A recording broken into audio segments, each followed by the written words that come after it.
welcome to my YouTube channel. This is Sunil sir. Today I'm going to start the new topic. The name is medicine usage of microorganisms. Okay, so when you fall ill, and the doctor may give you some antibiotic tablet capsules और injection such as penicillin लीजिए. Okay, जब आप बीमार होते हो तो उस case में डॉक्टर क्या करता है, आपको प्रेस्क्राइब करता है कुछ टैबलेट्स कैप्सूल और injection. Okay, now this all the sources of the medicine is nothing only, this is the only the micro organism. Simply जो जितने भी सोर्स है ना ये सभी एंटीबायोटिक्स के, वो क्या होते हैं, माइक्रो ऑर्गेनिज्म्स होते हैं. और सच मेडिसिन आर कॉल्ड एंटीबायोटिक. और ऐसे मेडिसिन जो कि माइक्रो ऑर्गेनिज्म से बने होते हैं ना, उसको हम क्या बोलते हैं, एंटीबायोटिक बोलते हैं. Now these day the number of antibiotic are manufactured by the medicine by the companies with the help of bacteria and fungi. Okay, now the some example are which are given here: streptomycin, tetramycin and erythromycin. Now look here, this is the name. And आप लोग भी उस कुछ name हम आपको और बता देते हैं जो आप लोग के घर में आता भी होगा कैप्सूल या जो एंटीबायोटिक में. एक का नाम है आपका एमोक्सिलिन, जो कि फीवर में यूज किया जाता है, और इंट्रोटोमाइटोसिन होता है, इंटेरोमाइसिन. तो इंटेरोमाइसिन और एमोक्सिलिन ये ज़्यादातर आज के डेट में जो डॉक्टर है वो प्रेस्क्राइब करते हैं, जो कि सिंपली वो बहुत ही स्ट्रॉन्ग एंटीबायोटिक है जो कि यूज करा जाता है कोल्ड और फीवर में. ठीक है.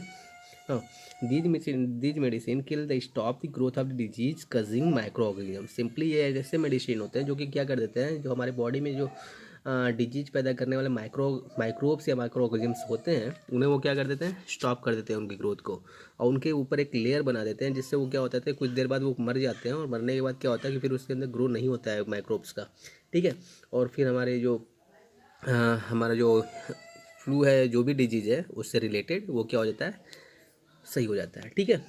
Now let's see the another point, what is the reason is precautions में हमें क्या लेना चाहिए जब हमें एंटीबायोटिक लेना चाहिए. तो सिंपली हमें क्या करना है, it is important to reminder that the antibiotic should be the taken only the advice to qualified doctor. तो सिंपली एंटीबायोटिक का जो यूज है, इसमें सबसे सिंपल ये बनता है कि ये आपको एडवाइस करना चाहिए कि जो यूज करना चाहिए इसको क्वालिफाइड डॉक्टर के थ्रू यूज करना चाहिए. Also you must finish the course prescribe by the doctor. If you take antibiotic when not needed it in wrong dosages, it may come wrong less effective when you might need it in future. Okay, also antibiotic take unnecessary may kill the beneficial bacteria in the body. तो simply इस case में हमें ये कहना चाहिए कि जो भी चीज़ें हैं ना, ज़्यादातर एंटीबायोटिक के केस को हमें ज़्यादातर प्रिस्क्राइब डॉक्टर के हमें नहीं लेना चाहिए. ठीक है. और वो तो अपने से कतई भी नहीं लेना चाहिए, क्योंकि इससे क्या होता है ना कि अगर हम ज़्यादातर टाइम अगर एंटीबायोटिक लेते रहेंगे ना, उससे क्या होता है, हमारी बॉडी की जो इम्यूनिटी है वो वीक होती है. वो कैसे वीक होती है, इसके लिए सुनो. हमारे बॉडी में कुछ अच्छे बैक्टीरिया भी होते हैं, गुड बैक्टीरियाज होते हैं. ठीक है. तो वो गुड बैक्टीरिया भी हमारे क्या होते हैं, हमारी बॉडी में मरने लगते हैं. और ये भी गुड बैक्टीरिया मरने लगते हैं तो उस केस में क्या होता है कि हमारी बॉडी की इम्यूनिटी क्या होती है, कमज़ोर होना स्टार्ट हो जाती है. इसलिए ये कोशिश करना चाहिए कि हमें पहले तो अवॉइड करना चाहिए एंटीबायोटिक लेने से, और ज़्यादातर केस में अगर हमें पॉसिबल हो ना तो उसी केस में ही हमें लेना चाहिए एंटीबायोटिक. Okay dear students.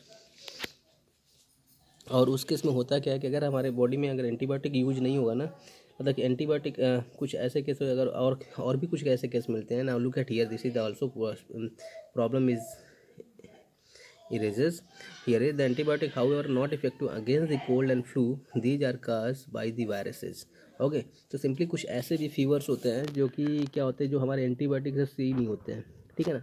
तो ऐसे फीवर को हम क्या बोलते हैं कि ये फीवर जो होते हैं अटैक होते हैं किससे, वायरसेस से होते हैं ना. उस केस में हमें क्या करना होता है, उस केस में हमें क्या प्रिकॉशन लेना चाहिए और कैसे मेडिसिन यूज करना चाहिए, उसके लिए हम डिस्कस करते हैं. ओके. तो कुछ ऐसे मेडिसिन होते हैं जो उसके वायरस के लिए भी होते हैं. So let's see here the penicillin. The penicillin is discovered by the 1929 Alexander Fleming. Okay. Now इन्होंने क्या करा था, इन्होंने फाउंड करा था कि एक spore of the latter in mould in one of his culture plants.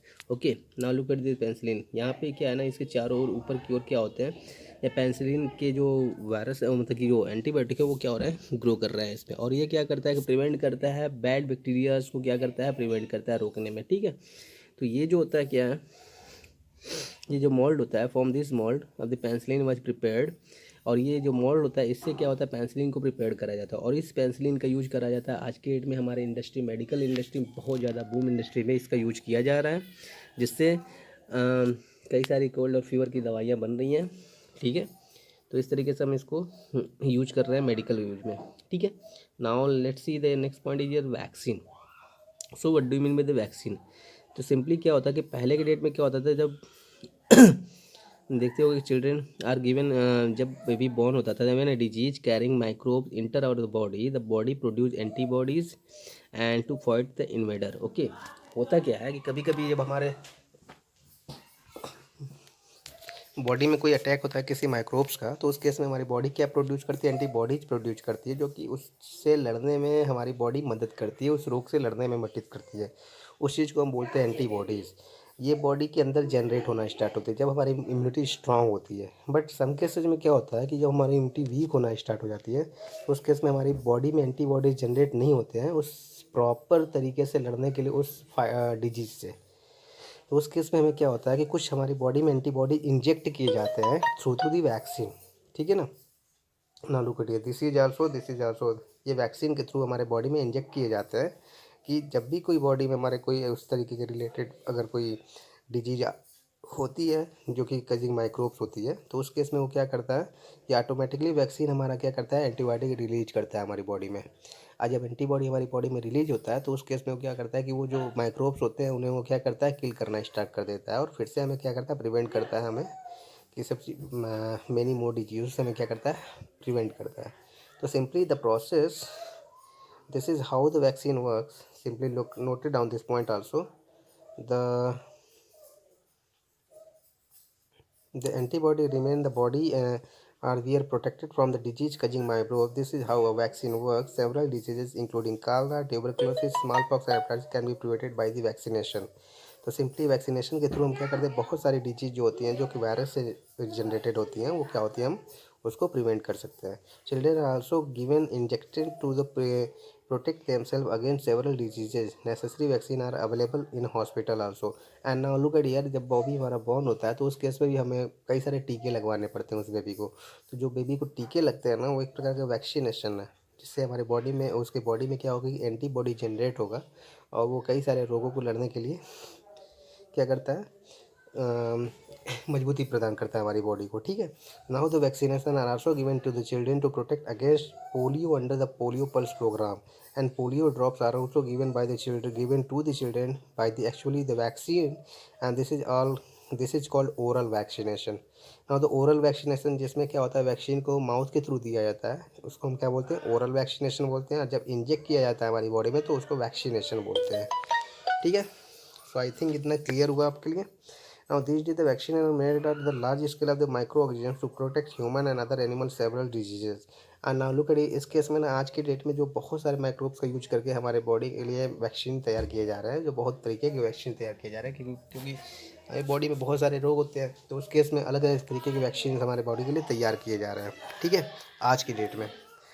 सो अभी जो कोरोना टाइम चल रहा है, इस कोरोना टाइम में अगर हम बात करना चाहें, तो ये क्वारंटाइन में भी केस में इस कोरोना के जो कोविड-19 है, इसका वैक्सीन के ऊपर अभी हमारी सरकार जो है, गवर्नमेंट जो है, वो साइंटिस्ट लगे हुए हैं इसके सर्च करने में कि इसकी वैक्सीन, एक प्रॉपर वैक्सीन तैयार की जाए जो हमारी बॉडी में एंटीबॉडीज जनरेट रिलीज करे, जिससे अगर कोरोना होता भी है ना, तो वो क्या हो कि वो पनप ना पाए हमारी बॉडी में, और वो क्या हो जाए, मर जाए, उनके उनके जो वायरस है वो क्या हो जाए, वो बॉडी में ही क्या हो जाए, मर जाए। ठीक है। इस तरीके से वैक्सीन होती है। सो आई थिंक अब इतना समझ में आ गया हो कि what is the medicinal usage of macroorganisms, and in my next video we will discuss about increasing soil fertility. Okay dear students, so bye bye.